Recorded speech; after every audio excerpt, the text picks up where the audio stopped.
Hey everybody, you can buy one of these if you want, and the ads you see online make it sound really good, but I'm going to show you how well it does or doesn't work and give you my honest review. I brought 10 of them for 200 bucks. I thought I'll have one in each car, each workshop here or there, give a couple away, whatever the case may be, charge it up on the USB. Looked really awesome online, but I'm going to tell you what I've found. It's been a long time since I've done an inspection video, and I'm going to tell you what's going on with this one. It's a little bit more interesting, and that's one, because I'm going to use this awesome headlight right now. First thing I found is, I just want to show you, they show you how bright it is. It's so bright. So I've got the headlight on now. You can see that shadow there. That's me moving my head, right? So just so you know how bright it is compared to the normal light I use, this is that ARB work light. This is about 10 years old. I'm just going to have the headlight. I'm coming right up close to the camera, and then I'm going to turn on the ARB light. So you could just see how much brighter that is. That's the sort of light that I want when I'm working or inspecting a vehicle. Not that sort of light, to be honest. So they're not very bright. The wave sensor, it accidentally turns the light on and off all the time. You just need to turn your head a bit and it must get, interference with whether it's the car or the air or whatever. So in my opinion, wave sensor doesn't work very well at all. The light's not very bright. They do seem to stay on red and take ages to charge up. I don't know how long they last. I haven't used it that much yet. Preliminary findings, but let's turn the light on the camera because I think even that's better. All right, that's the light on the camera and the headlight. So I've still got the headlight, but you can't even see the shadow. Can you see the shadow anymore? Not really, because the light on the camera is actually pretty good as well. And we couple that up with this ARB work light. Now we're really looking at things. Okay, bit of a story. This vehicle is from the NT Outback. It is December, January. In December, January, we're pretty much closed because it's school holidays, and I've said in many videos, and it's time to say it again, we're only open on school days, you know what I mean? Earlier in the week is best. You need to watch all the videos because people are sick of me repeating myself, but I've got to do it because a lot of new people come along and they don't know. So keep watching the videos. Stay tuned on the Prado Hospital Facebook page. Right now, when you see this video, it could be closed, could be open. You've really just got to stay tuned with all the videos to know what's going on. Whatever's out is the most up-to-date video. We're going to have a closure from about the 30th of January through to about the 12th of February for another trip we're doing. But we're going to do an inspection on this vehicle, and I just wanted to give you that bit of bonus info. And don't get shafted like I did on these headlights because they look really good, and I thought, these will be great. Look how bright it is. But no, that's this light. So just probably stick with one of these. It's 10 years old. Downside is they only last about 2 hours on full, and it takes about 8 hours to charge, which is not ideal, but it throws out a good light. So as long as you manage it correctly, or you've got a few of them, if you've got a workshop and you've got 5, they're really good bright lights. But, that gets expensive because what are they? I can't even remember, 100 bucks worth or something. Anyway, this vehicle, it came from Darwin. He's going down to Tassie for a while. And over the December, January period, the only jobs we do parts throughout, on and off, subject to what trips I've got planned on and off. So slight delays, that sort of thing. It's not the usual text me, packet and sent same day service unless you get the right day. My point is he wanted injector replacement and whatever else needs to be done while I'm in the area, because apparently you sound like you know what you're talking about, and people like people that know what they're talking about and doing the right thing on their vehicles. It's done about 195,000 Ks. It's got new injectors now. It's a 2014. You can see it's got the ARB OME suspension, the old Nitro Charger, which looks all right.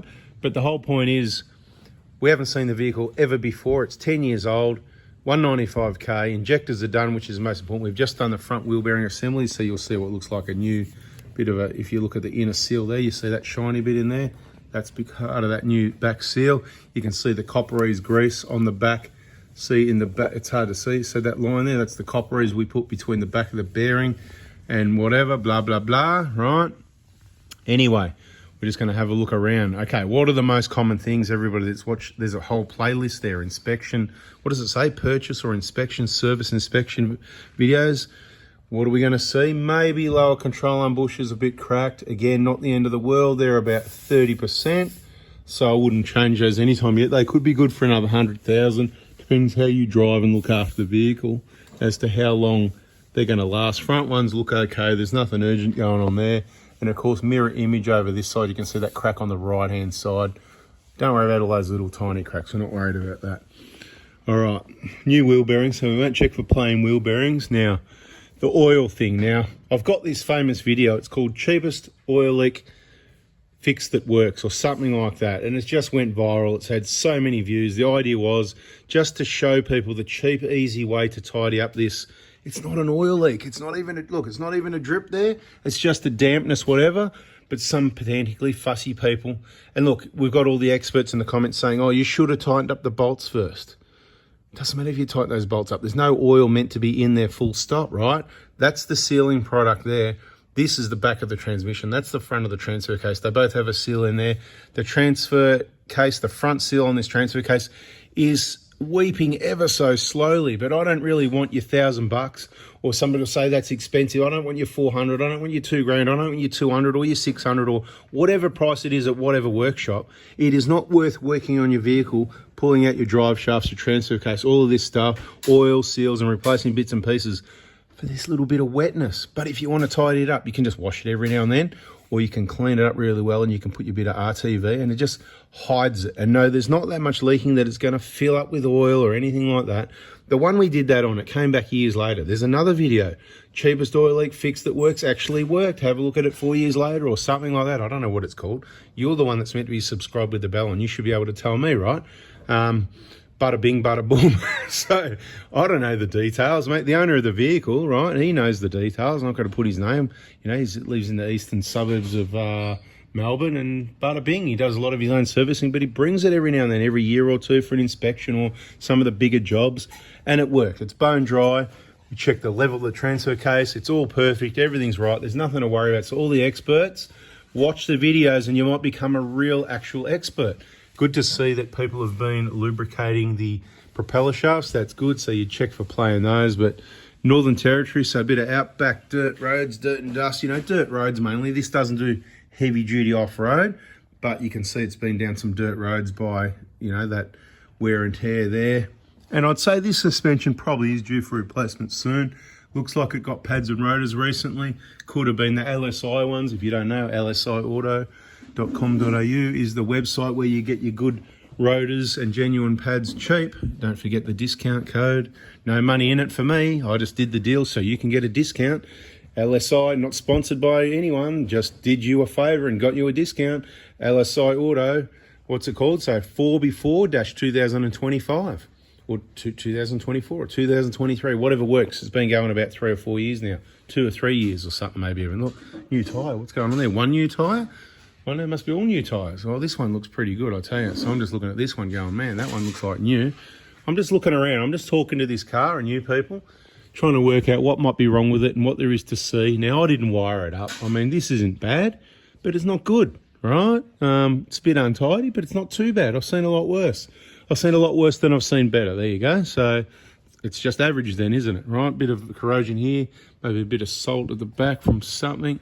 You know, when I see rust at the back there, I start thinking boats and boat ramps and a bit of spray going up onto the chassis here. So I'd keep an eye on that, keep it clean, keep some Inox MX4 or whatever sprayed up there. What do we got here? We've got a few plugs, so there could be a few things going on up there as far as that rust and corrosion goes. But if you want the last of the best to last, you got to look after it the best as well. That looks like a new tyre to me as well. So it might have some new rubber on it. And good to see someone that's done the brakes. They do the white dots as they go to make sure everything's tight. We didn't touch it. Rear wheel bearings, they'll be right for a while. Airbags are in there, no comment. Diff oil, who knows, not part of my service. It just looks like a normal Prado under here with plenty of lubrication on the drive shafts, which looks good. Hey, did you have a look under this? What did you see, mate? Anything to see here? Anything to report? Huh? Nothing, just lower bushes a little bit and that little bit of oil. Yeah, the $2 fix, the DIY. Okay, looks like these might have got the LSI rotors, I reckon, because no, not LSI, they're different. Oh, they've got that's right, true. Bendix wear indicators. Yeah, that's what they are, rightio. I'm glad you know about that because I don't, you know, I'm a bit ignorant. I don't know what's going on. A new Bendix, so that means it costs more. I don't know the price. That's a good little idea to put a mark on it so you know, but you don't need to replace rotors when they're worn. It's just you're not allowed to machine them when they go under minimum. I just don't want a little circle thing in my rotor like that. That's just going to chop into your patch. Surely that's going to... Nah, I don't want that on my rotors. LSI Auto, mate. Just get that. Genuine pads from LSI, cheaper than the dealer. Right, let's just keep looking around. We're going to run this video 10 minutes. People, you got a minute and a half to go. I'm trying to find a problem on this car. He's going to Tassie. I'm not going to see him for ages. If I can find some work, we can sell it to him and make some money when he comes back from Tassie. But, you know, well, whatever. We didn't do the service, but a bit of oil there, we would have cleaned that up better. Or that could actually be fuel from the injector jobs dripping from the diff. So we won't blame the diff thing. That's us. We haven't washed it yet. Injector's done. Right. See all this wetness up here?